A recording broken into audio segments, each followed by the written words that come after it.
ಸಂಸತ್ತಿನಲ್ಲಿ ನೀವು ಮಾತನಾಡುವಾಗ ಬಿಟ್ಟಗಣ್ಣು ಬಿಟ್ಟ ಹಾಗೆ ನಾನು ಸೇರಿದಂತೆ ಹಲವಾರು ಜನ ನಿಂತು ನೋಡ್ತಾ ಇದ್ದೀವಿ. ನಿಮ್ಮ ಒಂದು ಸ್ಟೇಟ್ಮೆಂಟ್ ಯಾವಾಗಲೂ ಒಂದು ಹೆಡ್ಲೈನ್ ಆಗುತ್ತೆ, ನಿಮ್ಮ ಒಂದು ನಡೆ ಯಾವಾಗಲೂ ಒಂದು ಹೆಡ್ಲೈನ್ ಆಗುತ್ತೆ. ಕೇವಲ ಕರ್ನಾಟಕಕ್ಕೆ ಮಾತ್ರ ಅಲ್ಲ, ದಿಲ್ಲಿಯವರೆಗೂ ಕೂಡ ಅದೊಂದು ಹೆಡ್ಲೈನ್ ಆಗುತ್ತೆ. ಹಾಗೆ ಒಂದು ವಿಶಿಷ್ಟ ತಂತ್ರಜ್ಞಾನದ ಮೂಲಕ ಸಾಮಾನ್ಯ ಜನರಿಗೆ ಬಹಳ ಕಡಿಮೆ ಗೊತ್ತಿರುವಂಥ ವಿಷಯ ಇದು. ಆದರೆ ತುಂಬ ಪವರ್ಫುಲ್ ತಂತ್ರಜ್ಞಾನದ ಮೂಲಕ ಈಗ ಮತ್ತೊಂದು ಸಲ ವಿಶ್ವ ನಿಮ್ಮತ್ತ ತಿರುಗಿ ನೋಡೋ ಹಾಗೆ ಮಾಡ್ತಾ ಇದ್ದೀರಾ. ಆದರೆ ಎತ್ತನ ರಾಜಕಾರಣ, ಎತ್ತನ ನ್ಯಾನೋ ತಂತ್ರಜ್ಞಾನ ಹೆಂಗೆ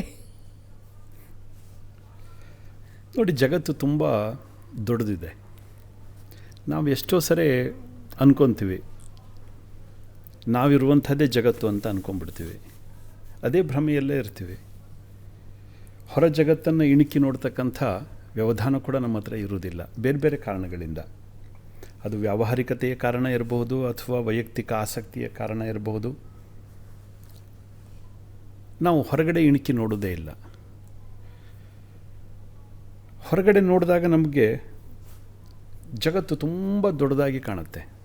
ನಾನು ಎಷ್ಟೋ ಸರಿ ಹೇಳ್ತಾ ಇರ್ತೀನಿ, ನಮ್ಮ ಕಣ್ಣಿಗೆ ಕಾಣ್ತಕ್ಕಂಥ ಜಗತ್ತು ತುಂಬ ಚಿಕ್ಕದು, ಕಣ್ಣಿಗೆ ಕಾಣದೇ ಇರತಕ್ಕಂಥ ಜಗತ್ತು ತುಂಬ ದೊಡ್ಡದಿದೆ ಅಂತ. ಹೀಗೆ ಒಮ್ಮೆ ಅಧ್ಯಯನದಲ್ಲಿ ಆಸಕ್ತಿ ಬೆಳೆದರೆ ಅದು ನಮ್ಮನ್ನು ಎಲ್ಲೆಲ್ಲೋ ತೊಗೊಂಡು ಹೋಗುತ್ತೆ.